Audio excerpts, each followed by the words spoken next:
Coming up on 5 Minute News.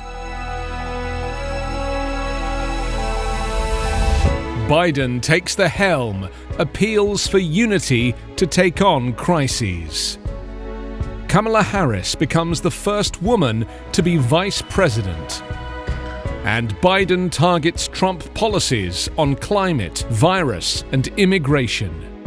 It's Thursday, January 21.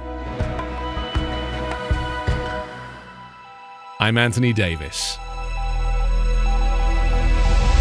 Joe Biden was sworn in as the 46th President of the United States on Wednesday, declaring that democracy has prevailed and summoning American resilience and unity to confront the deeply divided nation's historic confluence of crises.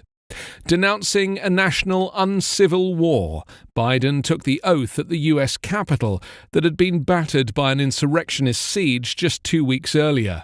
Then, taking his place at the White House Oval Office, he plunged into a stack of executive actions that began to undo the heart of his polarizing predecessor's agenda on matters from the deadly pandemic to climate change.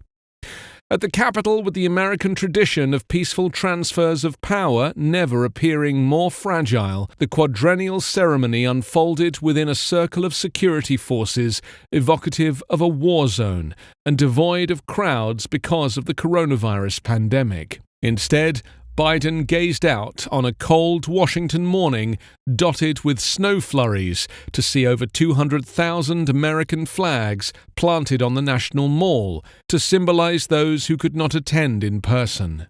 The will of the people has been heard, and the will of the people has been heeded. We've learned again that democracy is precious and democracy is fragile. At this hour, my friends, democracy has prevailed, Biden declared in his speech. This is America's day. This is democracy's day. A day in history and hope of renewal and resolve. History was made at his side as Kamala Harris became the first woman to be vice president. The former U.S. Senator from California is also the first black person and the first person of South Asian descent elected to the vice presidency and the highest-ranking woman ever to serve in the U.S. government. Rare for an inaugural address, President Joe Biden issued a strong repudiation of white supremacy and domestic terrorism on the rise under Donald Trump. In his speech, Biden denounced the racism, nativism, fear and demonization that propelled the assault on Capitol Hill by an overwhelming white mob of Trump supporters who carried symbols of hate, including the Confederate battle flag. Biden never mentioned his predecessor, who defied tradition and left town ahead of the ceremony. But his speech was an implicit rebuke of Donald Trump. The new president denounced lies told for power and for profit, and was blunt about the challenges ahead. Central among them, the surging virus that has claimed more than 400,000 lives in the United States, as well as economic strains and a national reckoning over race. We have much to do in this winter of peril and significant possibilities. Few people in our nation's history have been more challenged or found a time more challenging or difficult than the time we're in now, Biden said. The absence of Biden's predecessor from the inaugural ceremony underscored the national rift to be healed. But a bipartisan trio of former presidents, Bill Clinton, George W. Bush, and Barack Obama, were there to witness the transfer of power. Biden, in his third run for the presidency, staked his candidacy less on any distinctive political ideology than on galvanizing a broad coalition of voters around the notion that Trump posed an existential threat to American democracy.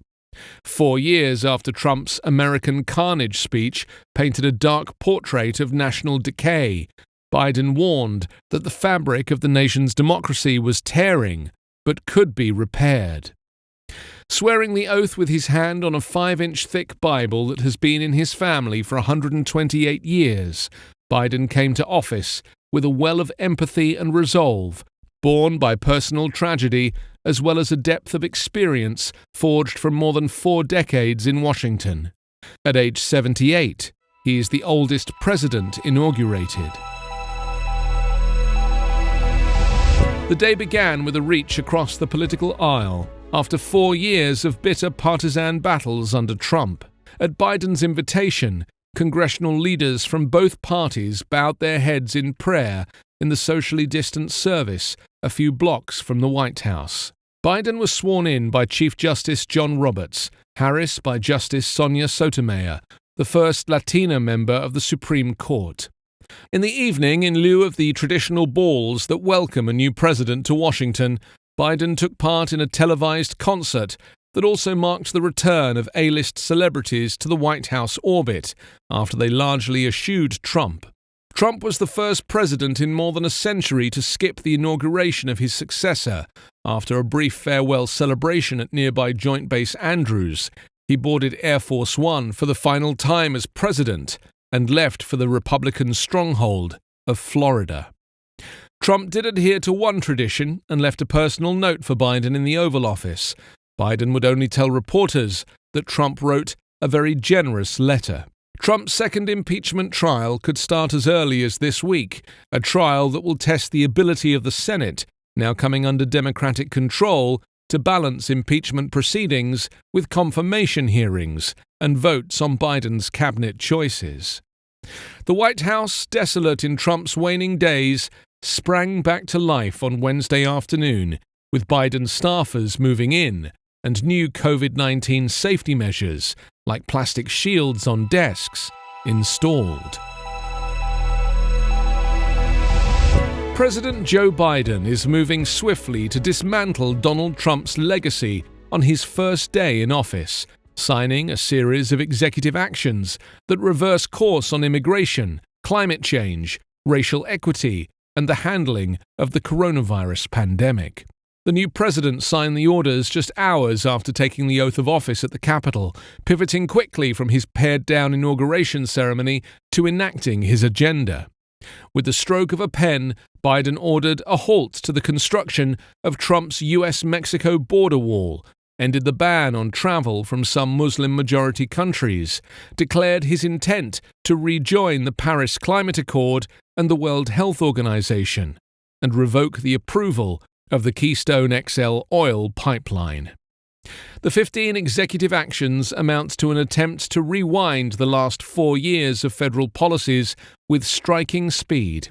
Only 2 recent presidents signed executive actions on their first day in office, and each signed just 1. But Biden, facing the debilitating coronavirus pandemic, a damaged economy, and a riven electorate, is intent on demonstrating a sense of urgency and competence that he argues has been missing under his Republican predecessor. There's no time to start like today, Biden said in his first comments to reporters as president.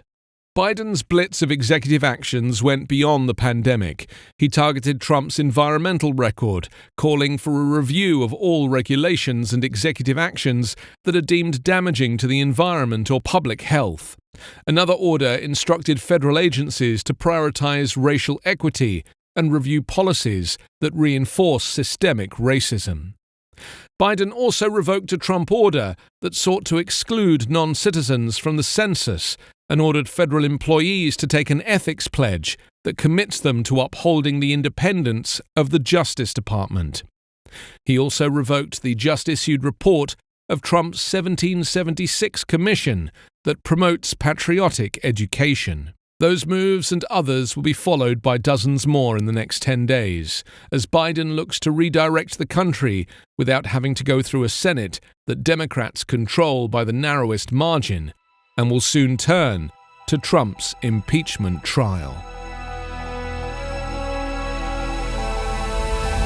You can subscribe to 5 Minute News on YouTube with your preferred podcast app. Ask your smart speaker or enable 5 Minute News as your Amazon Alexa flash briefing skill. Subscribe, rate and review online at 5minute.news. 5 Minute News is an Evergreen Podcast covering politics, inequality, health and climate, delivering independent, unbiased and essential world news daily.